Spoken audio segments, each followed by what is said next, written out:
Good morning, everyone, and welcome to Adult Forum. Our guest speaker today is a returning speaker that has spoken both at the chapel and in this class a couple of times. It's Dr. Grace G. Sun Kim, a professor of theology at Earlham School of Religion. She's the author of over 2 dozen books, most recently Earthbound and When God Became White. Kim is the host of Madong podcast, which is sponsored by the Christian Century. She blogs on her Substack, Loving Life, and has appeared on MSNBC, PBS, and C-SPAN and writes for Good Faith Media. Uh, Today's topic, which she'll speak to, we've had a copy of the book. I'll make a quick comment about that, and then also when we hand it off to her, we'll give her a chance to, if she'd like to speak to any of her books. The last time she was here, I purchased the book over her shoulder, Keeping Hope Alive, related to Jesse Jackson. And since the last time that she was here, Jesse Jackson has, of course, passed. And you might, if you'd like to bless us with some comments there from that relationship, it would certainly be fitting, even though I know we have a lot to get to in your regular book. And just by quick way of introduction, one of my favorite authors and thinkers is Adam Grant, and a particular book called Think Again. And the gist is, it's not what you don't know or what you're ignorant of that you don't know. It's what you know that you know, but you're incorrect, is could be a great detriment to your development and your contributions. And so I set that up to say that I think it was 2021, I had realized that the majority of the books in my library, the majority of the books that I had read were from a certain perspective and by authors who looked and had a background similar to mine. So I made it for a year to not read any white male authors. And that exposed me to a great number of additional writers and thinkers and was a real blessing. And you were part of that, Dr. Kim. And this book that you're speaking of today, I just want to read. We've had it, and many of us have been reading it. Just a quick note. This book offers clear alternative Christian approaches that are humane, ethical, and liberatory, and challenges versions of Christian theology that in any way demean, dehumanize, or subordinate anyone. And in another thought, these men have interpreted the Bible from their own perspectives as if those perspectives are universal and have used the Bible to justify their dominance over others. And so that's a little bit of just the context that really stood out in your introduction as I'm still working my way through this book. But glad to have you here. I'll hand it over to you. The general format will be that she's going to speak until about 10:30, and then we'll have a Q&A time afterwards where we'll pass the mic and run around, and we'll hand it over to you. I'll be right here if you need to, if you do want to pause or stop for questions. So, all right. Thank you, Dr. Kim. Thank you so much for the warm introduction. It's such a joy and honor to be back.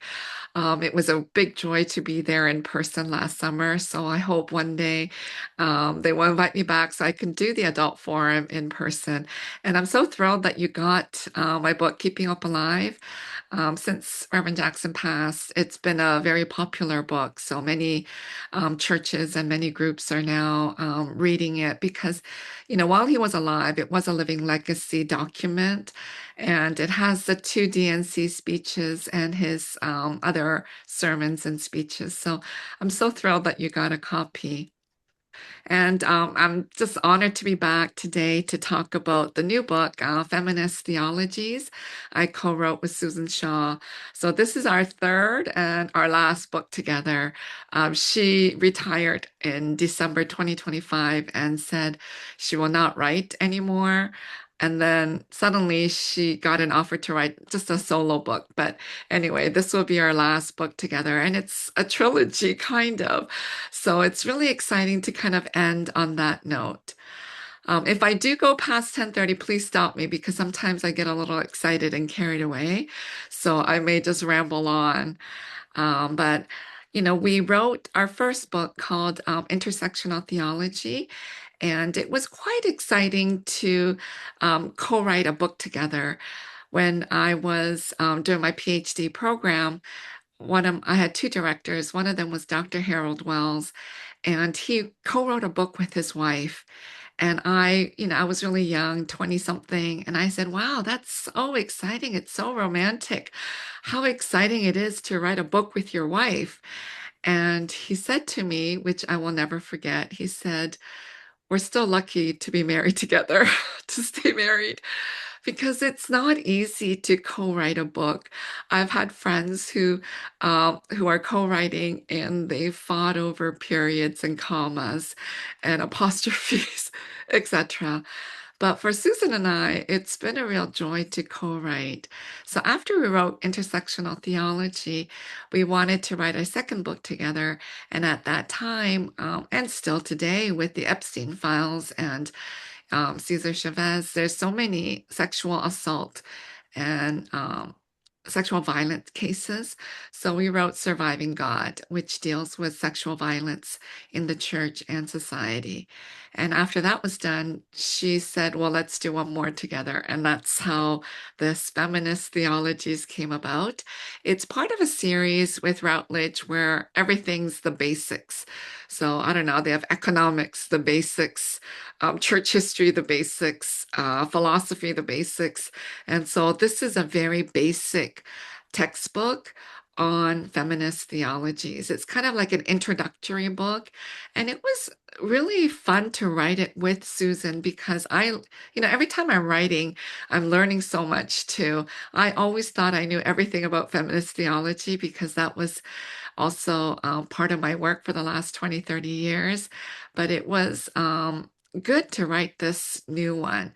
So I know some of you have gotten the copies and have read it. I'll just kind of give an overview of what feminist theology is. And when we were writing it, the title is Theologies because people think it's just one feminist theology, but it is plural. And so when you read over the book, you'll get the plurality of feminist theologies. So I have prepared a PowerPoint and I will share that.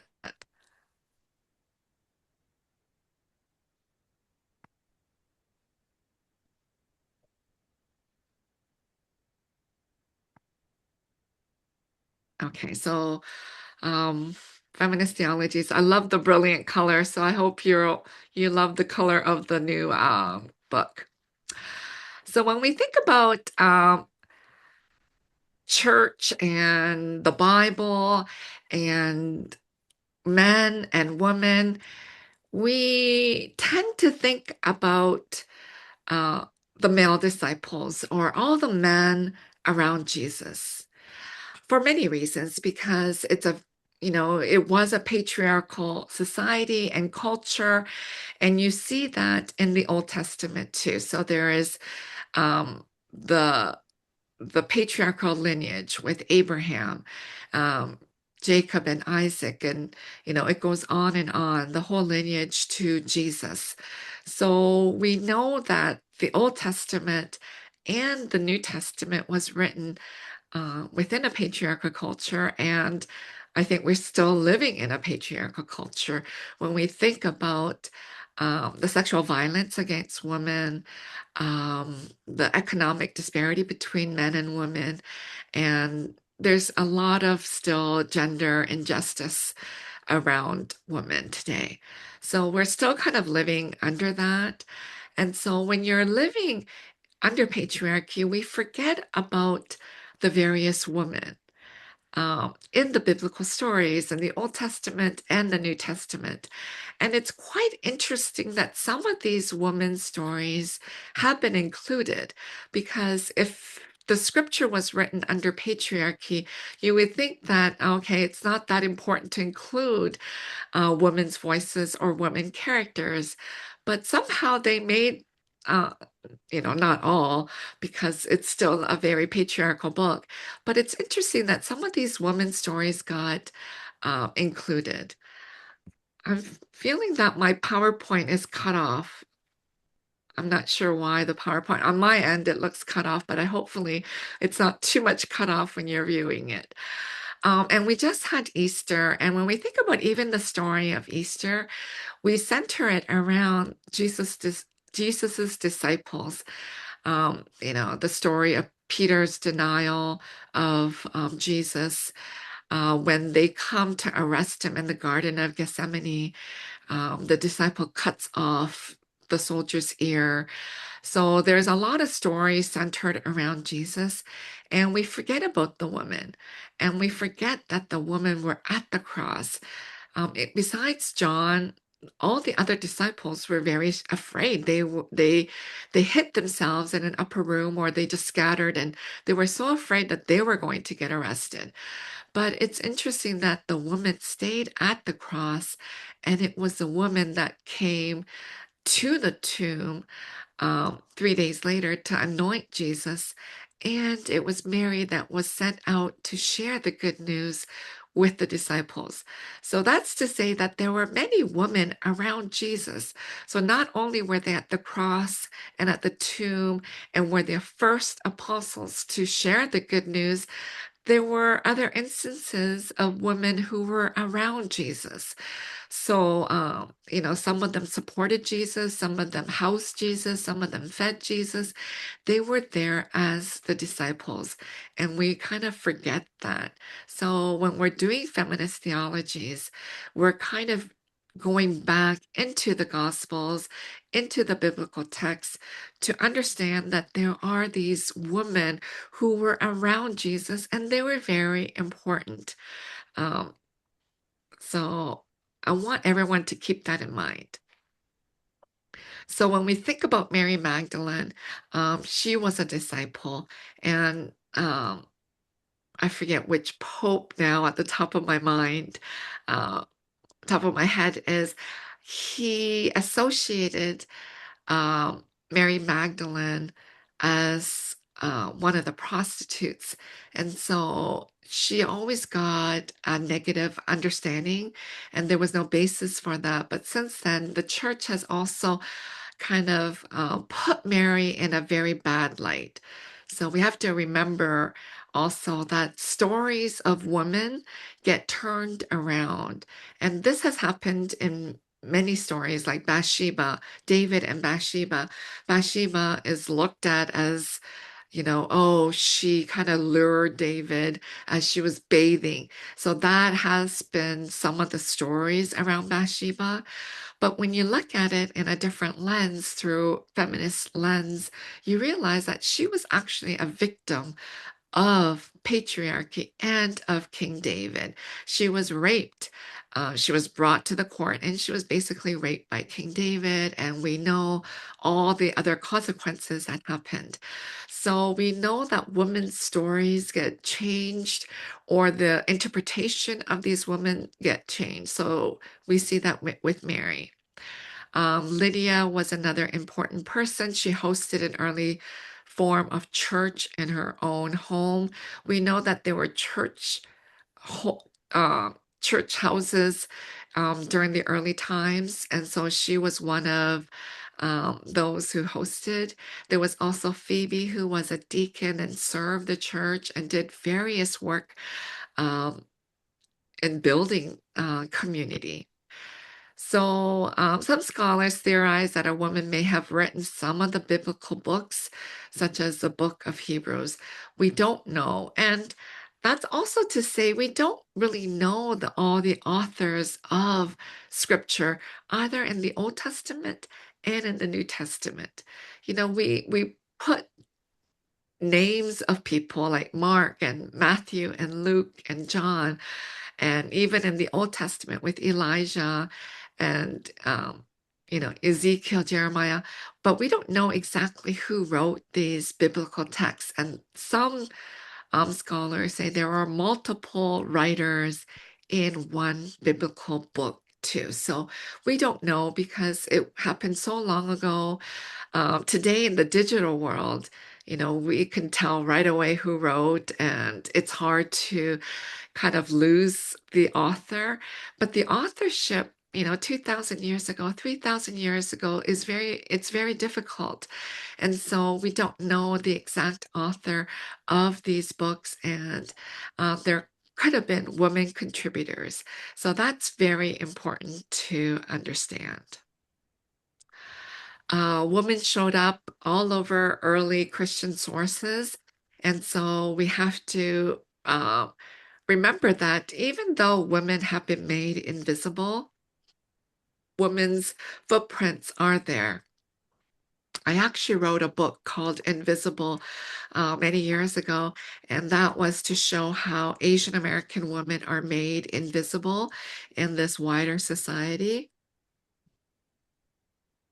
And that that book can be used as a lens to see how other groups of people are made invisible.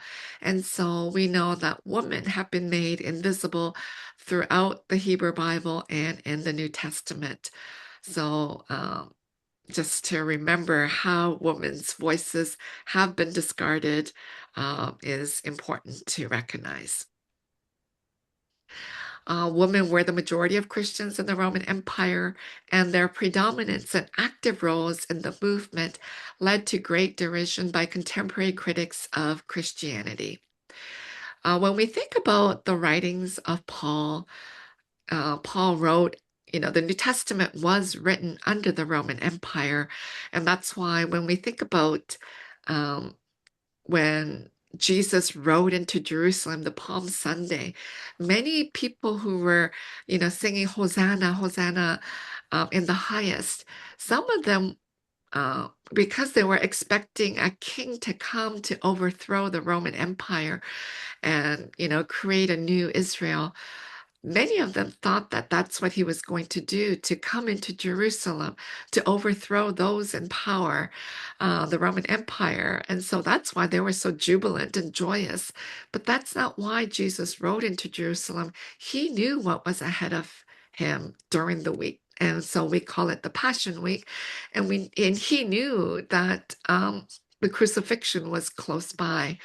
So people were misunderstanding and even with the letters of Paul, there's well, the church finds it really difficult to read Paul in many instances because of his writings against women. But in many ways, we have to understand the context in which Paul was writing. So women were the majority of Christians under the Roman Empire, and women had a little bit of power. But then when the Romans, as the Roman Empire was expanding, they needed more money because soldiers were being killed. A lot of their resources were being depleted. And when they looked around the empire, they realized that women had some wealth because when their fathers passed away, they left it to their daughters if there were no sons. And some women were very wealthy. So the Roman Empire then passed on a law when they needed the wealth from the woman to say that, okay, women can no longer hold onto their wealth. And so their wealth was taken by the empire. So when we see these things happening, we know when laws are instituted, we always have to question why these laws are being instituted. So that's one case of how they were being instituted, so that the empire had more money because they were desperate for more money to continue to spread the empire. The empire was a huge empire and it kind of took over that area. And when I was there last summer to do the adult forum in person, when I was talking about When God Became White, that book, it was essential for the Roman Empire to have a God who was not white. I mean, a God who was white because they were taking over people and the land that were dark and looked like Jesus. So we have to always keep in mind some of the historical happenings and how women were part of the church. And when we think about our church today, we know that women are filling the pews way more than men are in many denominations. So women are still here. And so that's why it becomes even more important to study feminist theology. As a new religion institutionalized into the church, women systematically lost power as it was consolidated into the hands of men who led the church. So the few women that I mentioned, Phoebe and Lydia, there were other women in the church. They slowly lost power, and you know, for many reasons, under the Roman Empire, under patriarchy, and when we think about women losing power, we also see other, we saw Hagia Sophia, so the wisdom, and I'll get back to wisdom at the end of the class, but these feminine notions of God also disappeared too. So it was a systemic loss of power.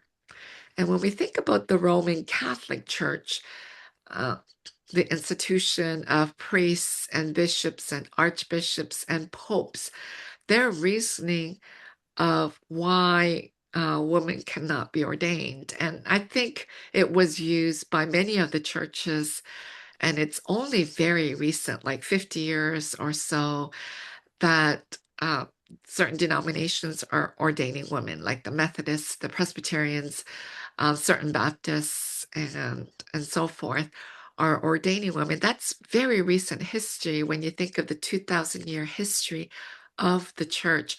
But much of the reasoning behind that was uh, men are closer to God. That was the reasoning. That men, because Jesus was male, that men are closer to God, and therefore they're the only ones that can represent God. There's false reasoning in that and in many other reasonings of the church. So that's why adult forums like this is really good. We can dive deeper into these issues and question why we are doing certain things. And there's always a reason why, the church has decided to do certain things.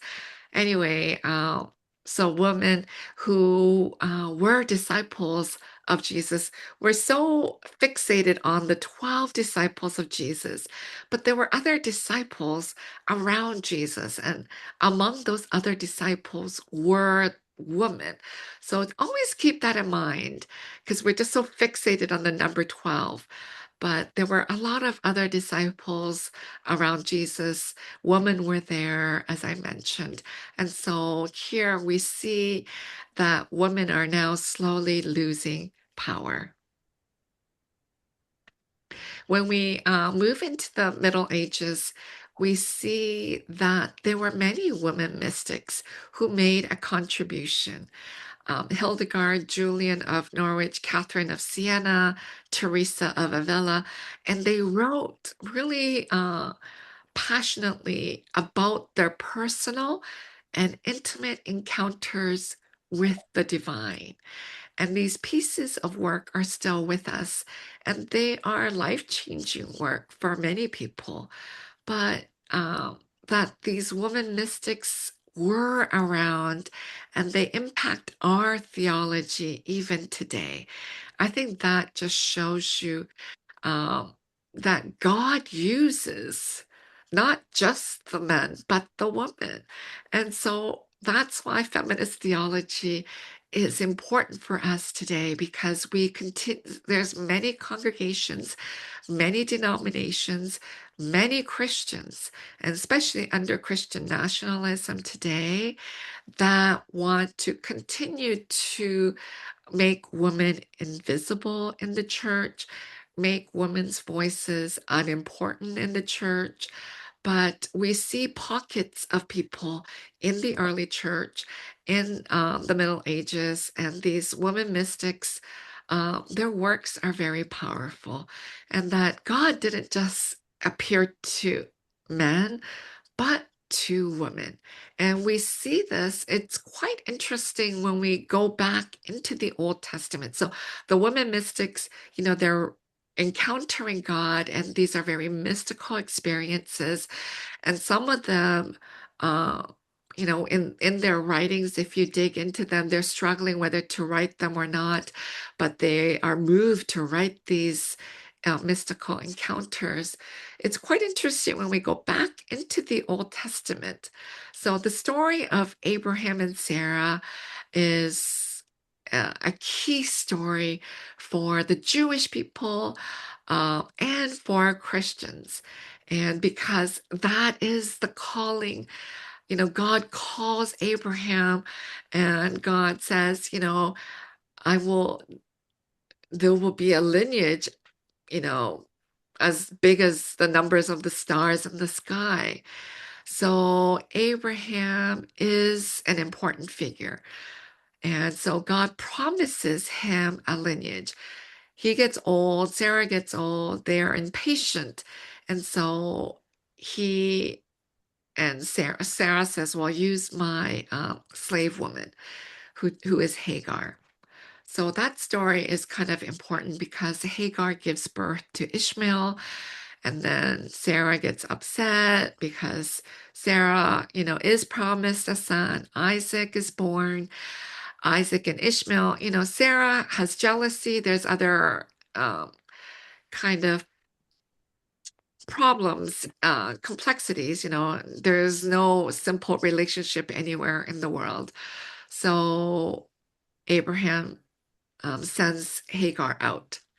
Hagar is out in the desert and she thinks she's going to die now with Ishmael.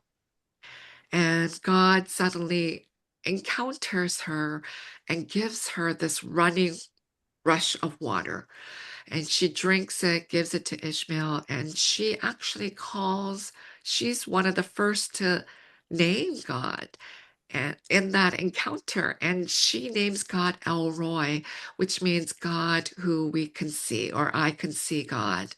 So that's a fascinating story that God included in the Hebrew scripture of a slave woman who is black, a black slave woman who encounters God and names God. That is a powerful story, which we don't fix on too much. We fix ourselves on Abraham and Sarah. So that becomes part of the lectionary stories, and we focus on that story way more than Hagar, a black woman, a slave woman who God saves, and she encounters God. So if we dig deeper, the stories that become invisible or the stories that we kind of push aside, it's important that we kind of dig through them and read these women's stories. When we think about women's writings, even today, they're not valued as much as men's stories. So I'm so grateful for the introduction where you said, you were challenged to read non-white men's work. And that's so good. Englewood Review of Books, which is like an organization that reviews a lot of books. Many years ago, they had a series, God is Too White, and introducing people of color's works. And my work got included there. And they do other series, reading women's works. So I'm just thrilled that you said, and it's important that we read people's works that we're not familiar with and that don't belong to your own little circle. Because um, throughout history, women's writings were not valued.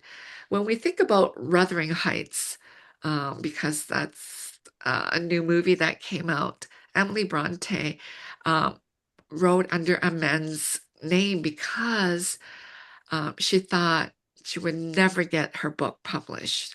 So she used a man's name. And that has happened in many cases.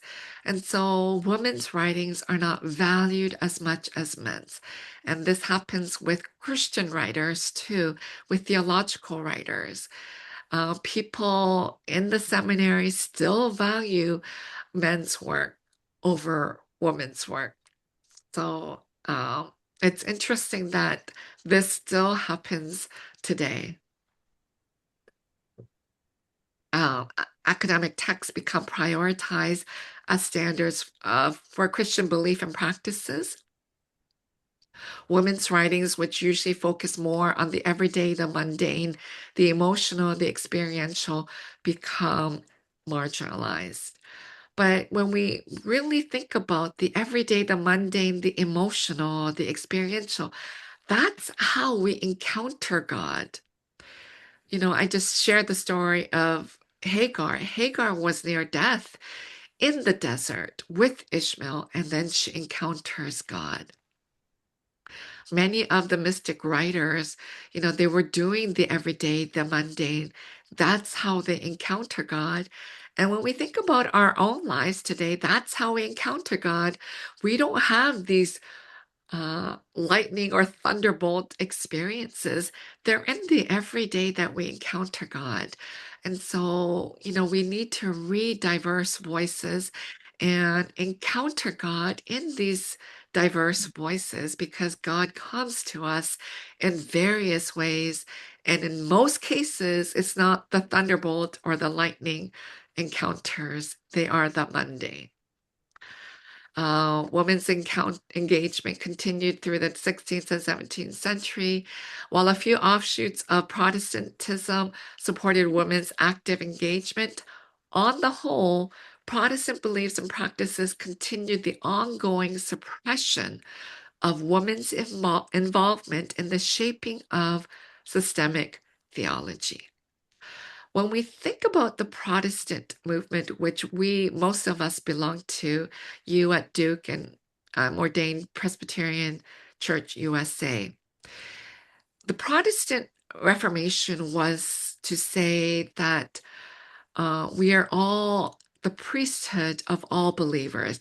That's what it was, going against the Roman Catholic Church, that, we are all the priesthood of all believers.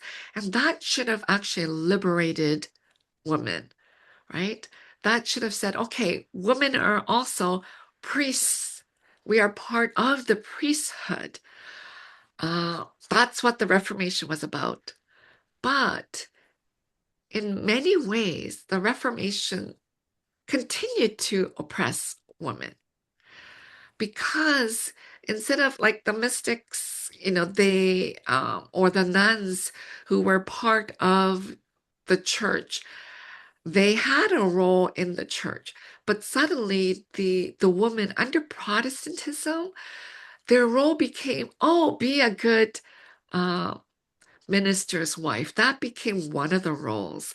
So, in that way, it continued to suppress women because suddenly the role of the clergywoman's um, wife kind of was, oh, you are to serve your husband in that way. So, in many ways, that it didn't do what it should have done when we think back into history. And so even in the 50s and 1950s and 60s, we saw a lot of the churches, when they hired the men, in many of the Protestant churches, they're also hiring the wife as an unpaid laborer who is going to run the women's circle or run the Sunday school or lead the music or, the other things because they are viewed as the good pastor's wife. And maybe more recently, 10, 20 years now, where we're like, the pastor's wives are not going to do this anymore. If you're going to uh, get someone to run it, then you got to pay them to run it. So, that's more of a recent thing. But still, the pastor's wife, it should have been a liberation movement for women. It never happened. So when we do feminist theology, so I said the second book I co-wrote um, with Susan Shaw the first book was Intersectional Theology. I don't think I taught that course here, but anyway, intersectional theology is that all these oppressions intersect. And so there is no universal women's experience. So when you read over this book, so I'm just giving the introduction.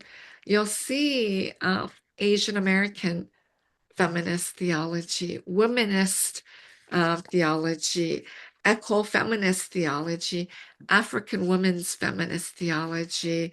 Um, there are all of these feminist disability theology, post-colonial feminist theology, because there is no universal women's experience.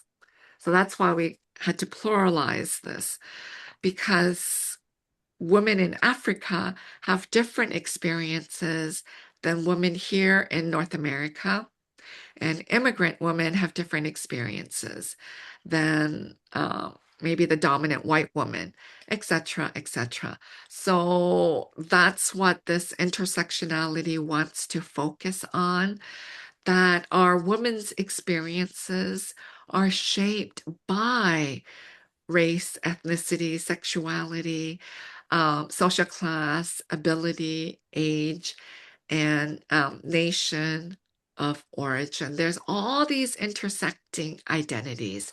So I'm not just a woman, I'm also an immigrant woman, I'm a Korean woman, I'm a straight woman. So there's all these identities, and that's with every woman here and also every man.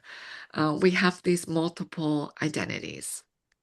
So intersectional theology really wants to help us understand that because there are these multiple identities, there are multiple feminist theologies. So I can't go over all of them, but maybe you as a group can go over them and kind of study each one, because each one of these, and we didn't cover all of them because it'll be a never-ending book, and Susan Shaw has to retire and I have to do other work. So, but we didn't include all of them, but we included the majority of them.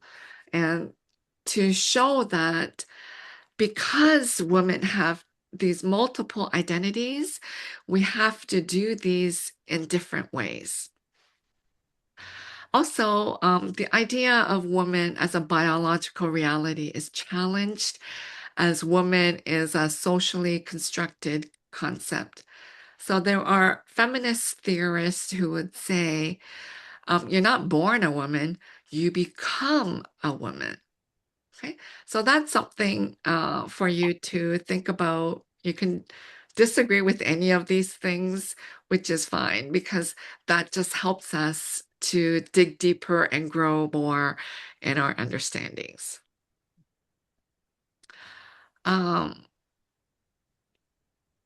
I know I only have about 5 more minutes, so I'll just go over quickly. The first wave of women's movement recognized the power of Christian theology in maintaining men's dominance over women. So up until about 1960s, all of these theology were basically white European men's theology.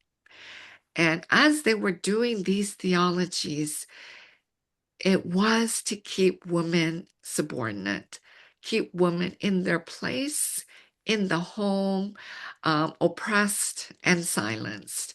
So we have to keep that in mind, because when we read these theologies, it continues to use male dominant language uh, in theology and about God and about the church. So we want to critique that and bring that to light. Sojourner Truth, a former enslaved woman and about abolitionist, found inspiration in her work, in her faith to work for social justice. And there have been other women who were inspired, who were empowered to kind of fight against oppression, either because of their color, their skin color, or because of their gender. And she also articulated an intersectional understanding of gender and race. The second wave of women's movement noticed a link between patriarchy and theology. Okay. Feminist theologies start with women's experiences. And when we when feminist theologians focus on the experience, men don't like that. They say, well, it's not factual, it's not scientific. Why are we starting with women's experiences? So they start critiquing us and want to silence women. But when we dig deeper into the 2,000-year history of Christian theology, we realize that men were doing the same. Men began with their experiences, but they don't name it as such in some instances. And so they get um, categorized as more kind of analytical, philosophical, more scientific.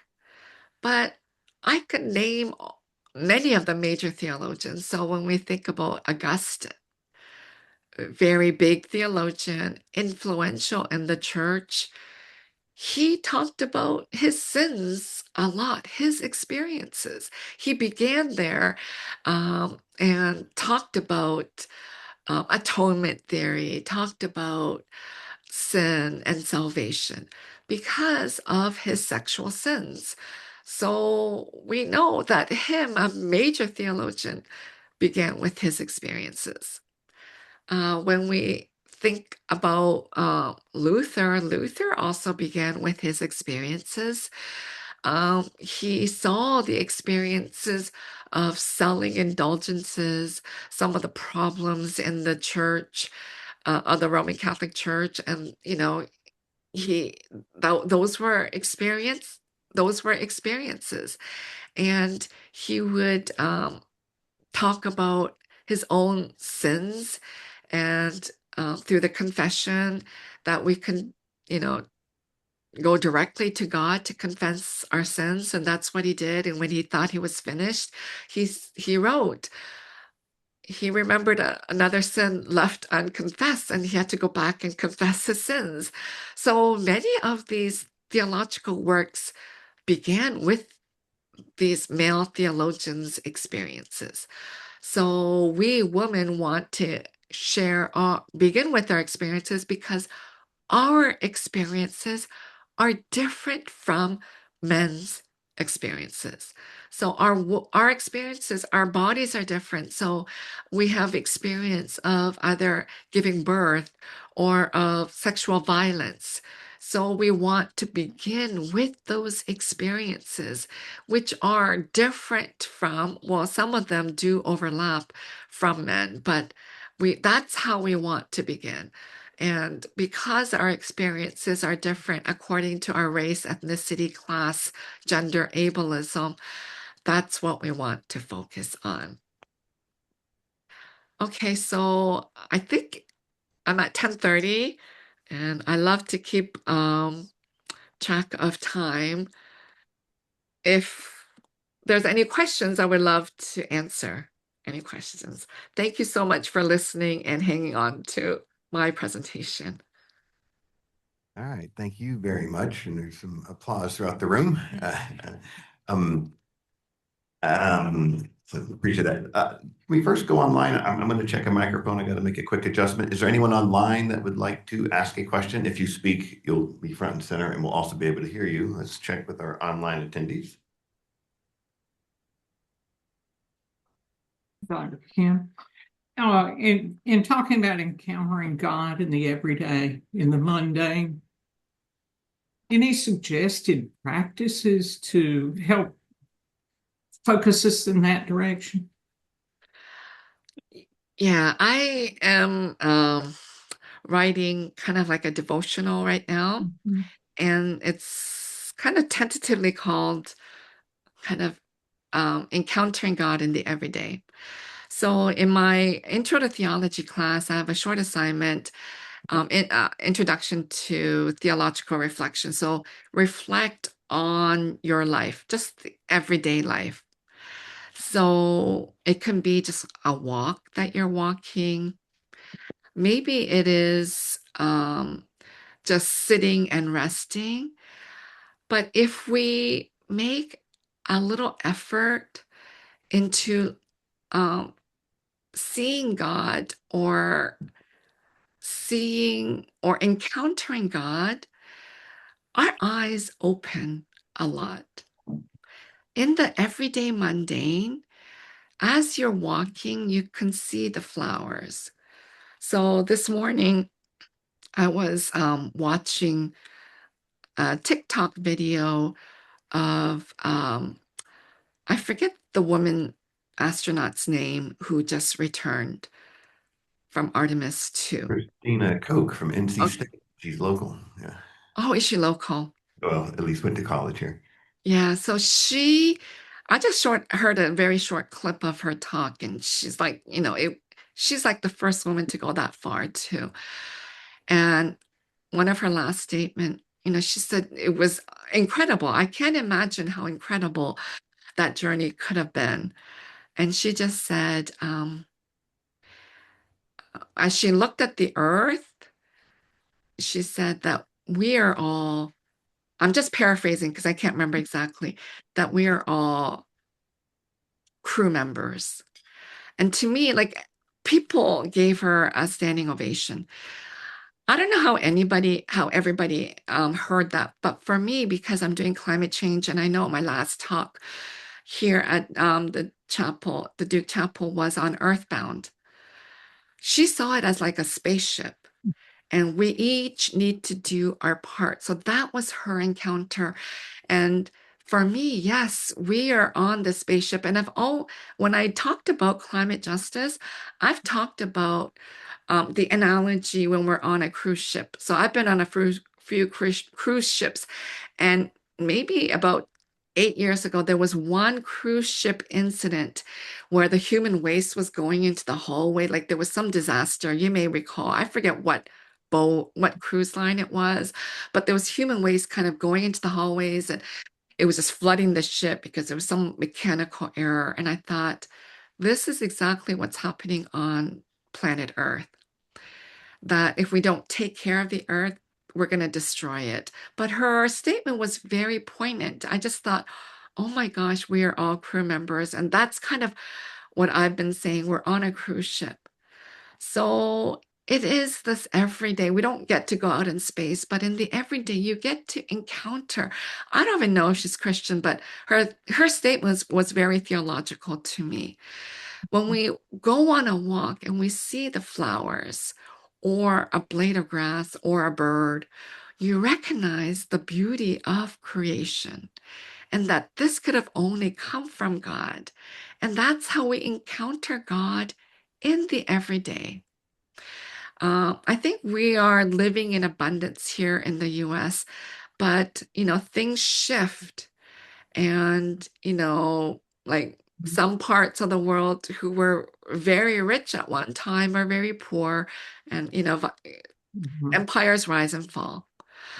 We may be poor one day, or there are many poor people, and we don't have enough to eat. So actually, that's not far to fetch because there are many poor people here living in the US who don't have enough.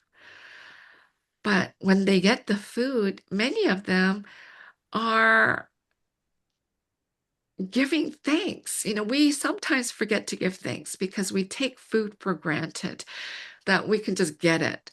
But for those who don't get it all the time, to give thanks, and that it is really a gift from God. The manna that came from the sky that God has provided.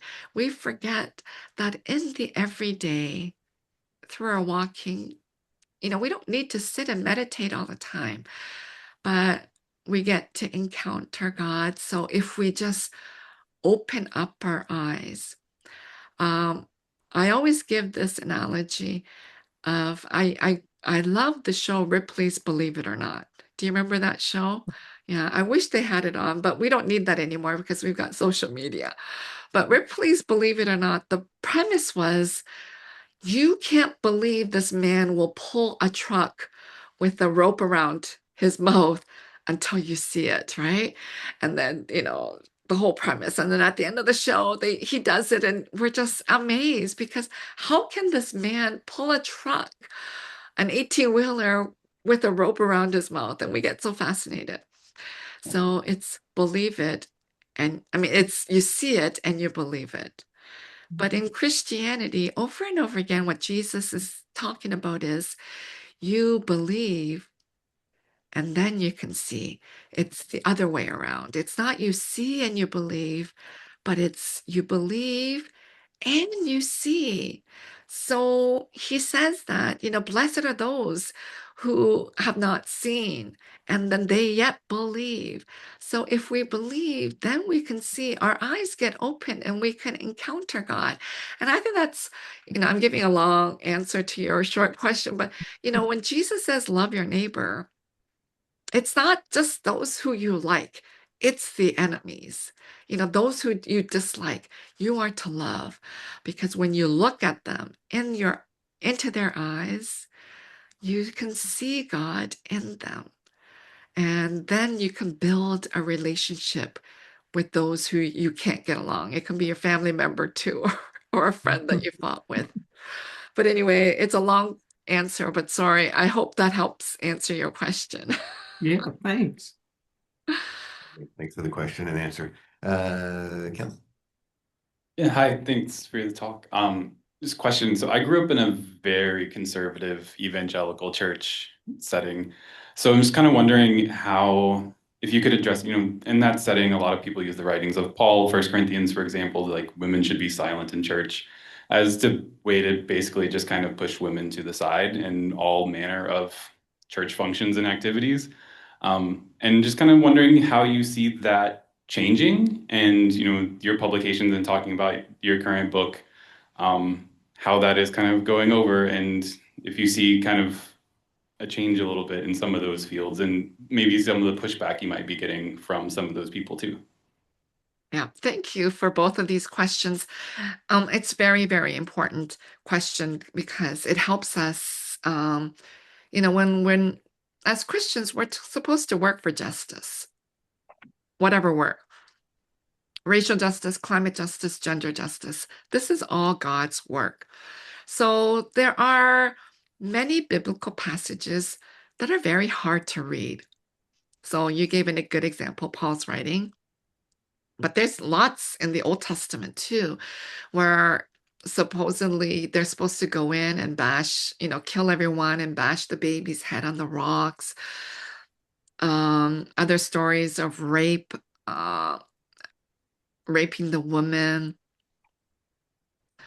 Um, just a lot of difficult stories uh,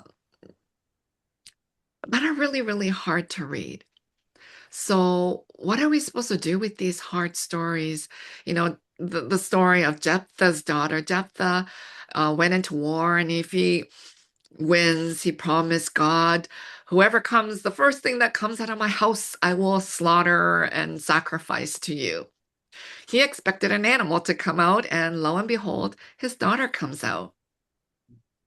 And so he sacrifices his daughter. So there's so many hard stories to read in the Bible. So in this book, I go over, some of the different ways of biblical interpretation. So you can go over it as a class or as individuals, that there's different methods of reading the scripture. And one of them is going against the grain. So Elizabeth Schuster Fiorenza, who retired from Harvard Divinity School, a biblical scholar, she kind of said, hermeneutics of suspicion and reading against the grain. You have to wonder, why are these stories included? Like, why, like bashing the baby's head on the rocks or going killing everybody?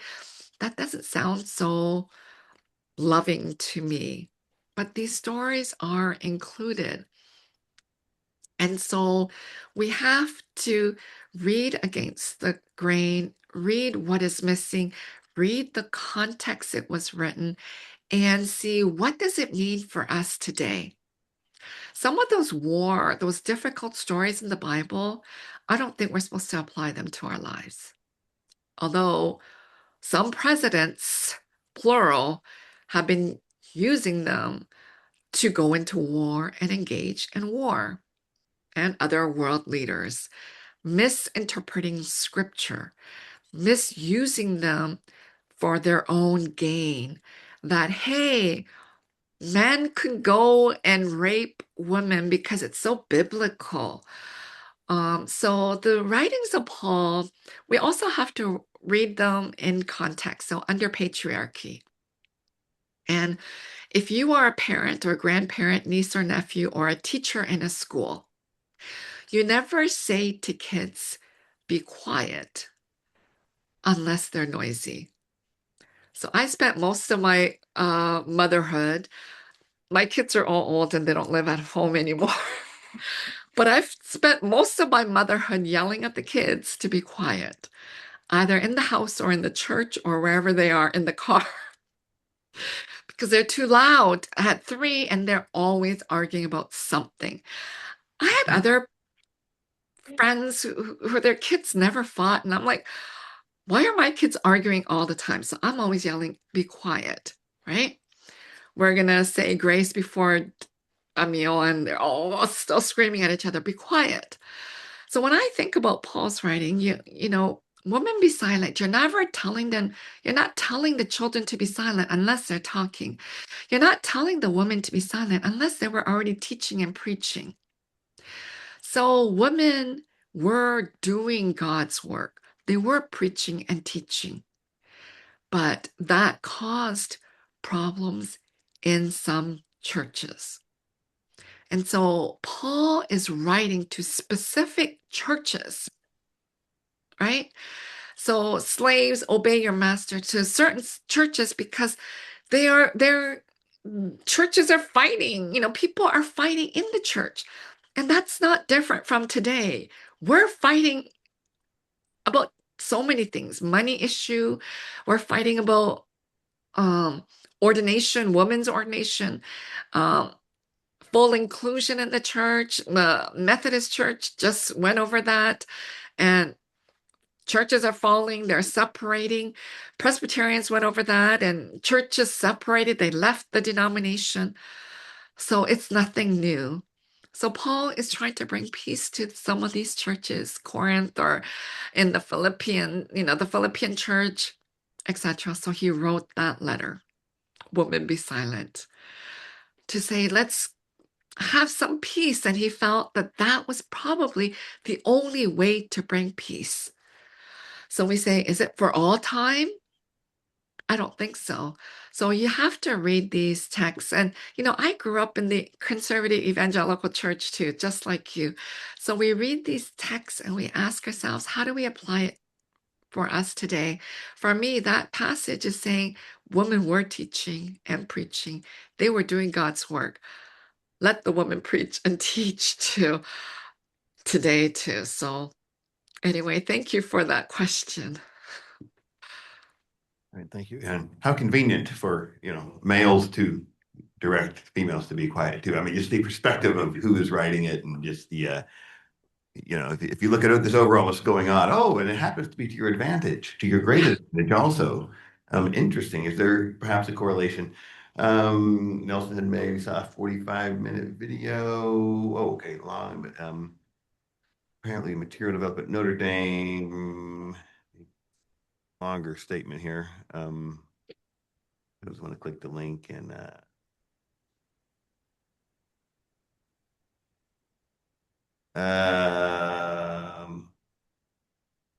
or do that. I think Nelson, you have the distro list, or you could probably get in touch with most of us here. But all right, it is time. But thank you very much, Dr. Ji Sun Kim. A great lesson, always a pleasure.